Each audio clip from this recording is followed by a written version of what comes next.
Hi guys, welcome back to my channel. Today I wanted to talk to you high school athletes out there about tips and tricks to make your high school sports team from a coach's perspective. I am a high school level volleyball coach.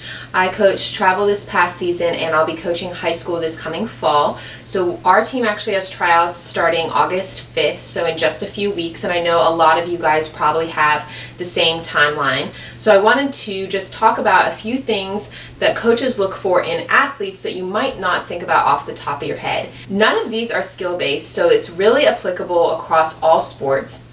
So my first tip is show up and be early. So there's really two parts to this. One is show up. That means be present physically and mentally. Make sure that you are in the headspace to be engaged in the game at all points in time during tryouts. The second component is to make sure that you're early. Don't just walk into the gym or onto the field at the time you're supposed to arrive. Make sure you're there a few minutes early so you can talk to your coach and make sure you can get on all of your equipment before you're actually supposed to be there. That way you can be on the court ready to play at the time you're supposed to arrive. The second tip is make sure you have a good attitude. Attitude is huge, and I don't think athletes realize enough how much coaches can pick up on your attitude just from a few days at tryouts. It's really pretty evident based on how you interact with your coaches and how you interact with your fellow athletes, what kind of attitude you're going to bring to the season. So if you are, rolling your eyes at peer feedback, or you're not looking your coaches in the eyes when they're talking to you, or if you're being really supportive of your teammates and you're really encouraging them. Coaches really notice people who have a good attitude and who are going to lift their whole team up, and that's really important to a team dynamic, is to have positive people. So if you're bringing a positive, energetic, work hard attitude, you are definitely an asset to the team before we even start to look at your skill set. My third tip is to hustle and work hard. I know that your coaches are probably always telling you hustle, hustle, hustle, but that's more important than you realize. Not only do they want you to get places fast, but they also want to know that you care to be there and you're willing to put in the work to get better. Because running to get your water during a water break, or running to the starting line for shorts or something like that, those are all things that are so minuscule effort compared to some of the effort that you'll need to put out there on the court or on the field during a game or during a practice. So knowing that you have the endurance and willingness to push through a tough tryout or practice is going to be so encouraging and affirming for your coach.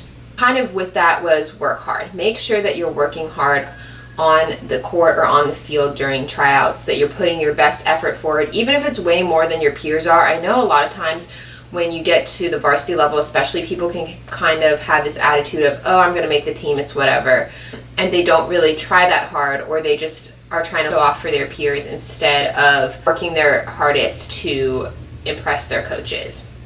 So make sure that you're going for every ball, even if you look ridiculous, like diving around the floor, or that you're running your hardest on the field, even if you're, miles ahead of your other teammates because they're not trying as hard. The fourth tip is make sure you're practicing to get better. A lot of you guys will receive feedback from your coaches throughout the tryout process. Make sure that you are practicing outside of your actual practice or tryout time, whether that's at home or at a local park or back on your school's field or whatever. Make sure that you're going out to practice, getting better at the skills that they are giving you tips on, so that when you come back into the gym or back onto the field the next day, they can see that it's paid off. Seeing athletes that are really taking into account what you have to say is encouraging, because it makes your coach more confident that you're going to be a player who can grow and who can get better, because they're actually taking the time to drill the skills they need to in order to improve as an athlete. My fifth tip is going to be encourage your peers. It's really, really important to be a positive energy on the field. When we put together a team, it's really important for coaches to make sure that the group is going to get along well and that we can try to minimize team drama, because any team drama or negative attitudes is going to negatively affect the team. I'm sure so many of you guys have been in a game before where you are all feeling a little bit down. It's been a hard game, you're not winning. Having a teammate who can pick the energy up in that moment is so important. It can totally turn a team and a game around. So make sure that you are not only not being a detriment to your team in terms of attitude, but also that you're being positive. So finding all of the positive things about your teammates and the game or the drill or whatever, and encouraging your teammates and affirming the things that they do well, saying, hey, great pass, or thanks for cheering me on, or something like that. Whatever it is, find something positive to say. My sixth tip is to be a gracious leader and learner. It's really important for all athletes to be both leaders and learners, no matter how far along or how advanced they are. Just because you're a rising senior or a varsity player, that you're not assuming that you know everything and just telling people things and only leading. Make sure you're also always learning, both from your peers and your coaches. Even if you're a better overall player than someone else, that somebody else might actually be more skilled in a particular area. So look out for ways that you can learn from your peers and ask them to help you improve.